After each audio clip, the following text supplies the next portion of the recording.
what's up? This is Odolena from Odolena Digital, and today we have a very special guest, Mr. Kobe Bryant.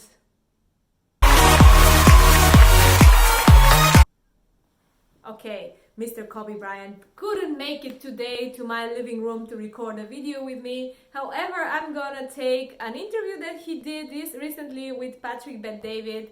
Patrick Bet-David is one of my favorite YouTube creators, so check his channel, Valuetainment. I'll put a link below this video. I'm really keen on success mentality, so this is actually one of the main topics of this video channel. So if you haven't subscribed yet, you can do it now. 5 things that I took from his interview with Patrick Bet-David. First of all, obsession and work ethic. So successful people like Kobe Bryant, like Michael Jordan, like other really big athletes, and also businessmen in many senses, they have a sense of obsessiveness, obsession or obsessiveness.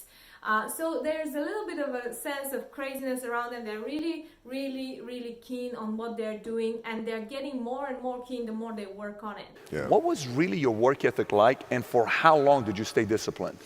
Well, I mean, every day. I mean, since 20 years. Committing to something for 20 years, it's really contradiction with kind of the overall mentality that we have, that actually you have to follow your passion, because the moment when you start following your passion, you will hit a moment where you don't like what you're doing anymore, and you might say, oh, this is not my passion anymore. However, really successful people like Kobe Bryant, first of all, have tremendous amount of work ethic, and they do what they do every single day, regardless of how they feel. And so when the game is more important than the injury itself, you don't feel that damn injury. Not at that time. It was actually easier, because what I found in the NBA is a lot of guys played for financial stability.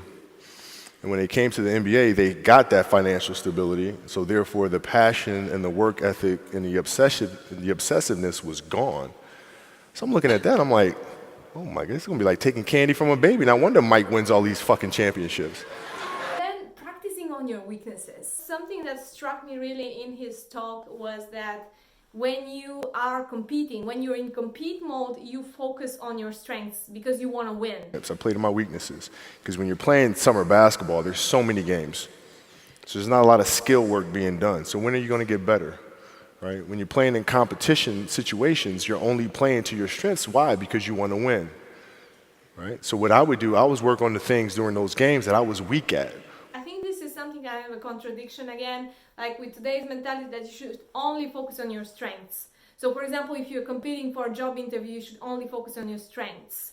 Yes, because you are in competitive mode. However, once you get that job, that doesn't mean that you shouldn't work on your weaknesses.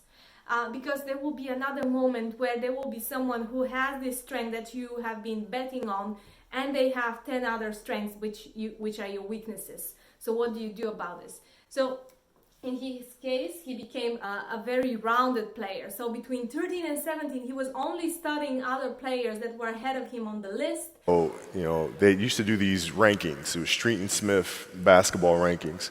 And I was nowhere to be found, because I was like 6'4", scrawny, like 160 pounds soaking wet. So I was like 57 on the list.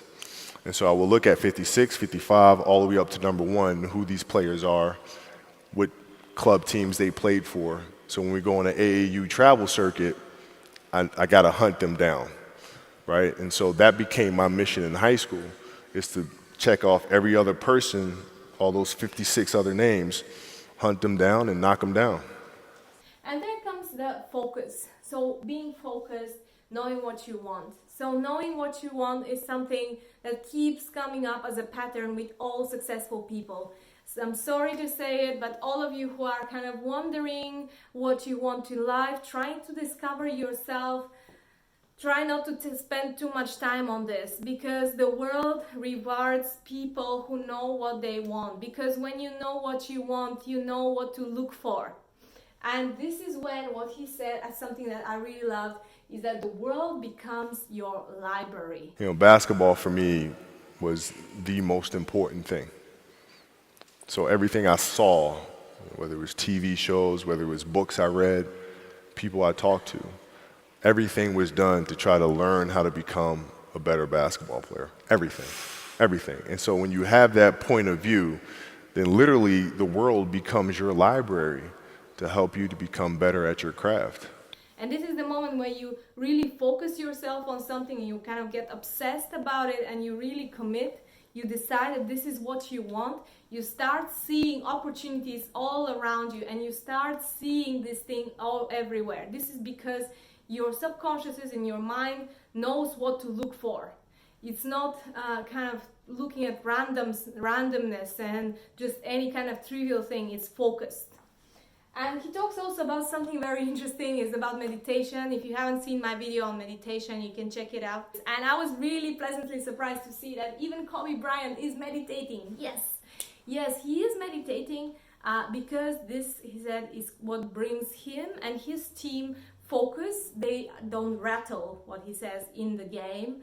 They are very focused. They don't allow emotions to stand on their way, and this is how they win. And even though in the beginning he was very skeptical about it. He's standing up there and says everybody closes their eyes and stuff, and he does stuff like monk gazing at moon and talks about the fingertips and barely touching and the spirituality of all that. And I'm peeking around like, is everybody doing this shit? Like, okay, I'm gonna try it. But honestly, I bought into it. I bought into the meditation.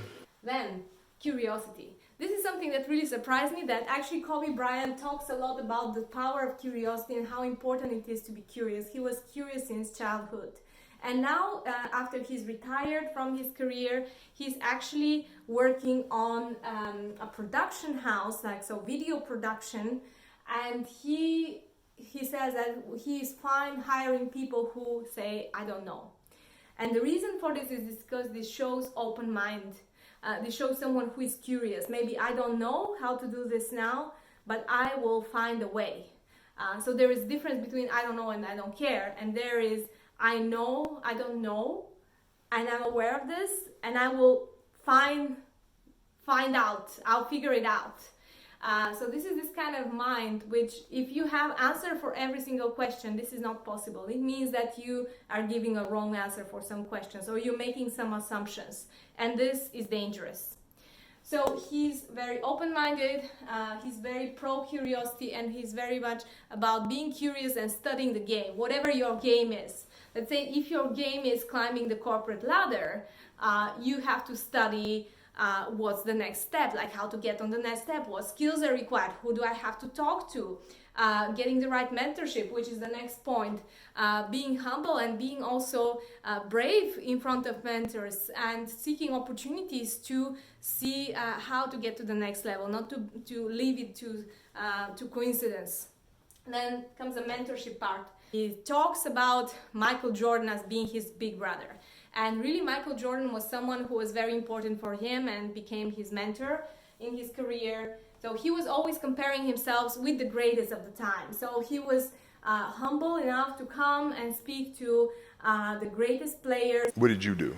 What were your experiences? Michael in particular, he's become my big brother. He's been my big brother since I first came in the league. And what was that process like? Right. So I went to them and started understanding the ins and outs of the game, and how they approach things and their level of detail and obsessiveness, and also not being starstruck. And this is something that's very interesting, and this is something that I observe as well. Like, so when you try to communicate with someone who is way higher than you, they often turn out to be very humble and very cool people, and you're very pleasantly surprised. But in your mind, you often think that they're these big stars and you should be like very careful around them and don't do anything to upset them. He wasn't like this. He would come and he would even provoke some of the stars. The level of fear that he inspired in others was insane. Wow. And I would tell him, I said, when I face him, we're going to go at it. And in a way, he won these big stars because of his confronting attitude, because he was showing that he's not afraid of them and he's also willing to learn. And then finally, having a high purpose. So this is something that all successful people do show, that now when he's retired, he has another mission. So again, related to curiosity, from childhood, he was very keen on storytelling. So that's how he founded a company doing production of video. So his mission is to bring more diversity, both ethnically and gender diversity, in writing, in screenwriting, in production of film. So he is actually thinking about his next 20 years. I'm gonna do something in the next 20 years that is better than these last 20. You might not understand that. I'm doing that. You know? A lot of people, when retiring, after retirement, they're like, oh, what I'm gonna do the next time? Like, they get into grief, where his point was quite different. In that year, everybody kept coming up to me and saying, okay, you're gonna have stages of grief when you retire. You're gonna go into a state of depression when you retire. And those are all normal and all this other stuff. And I'm like, dude, I'm fine. So this is all from Kobe Bryant Success Science. Thanks so much for watching. Subscribe to this channel. I'll be back with a new video next week.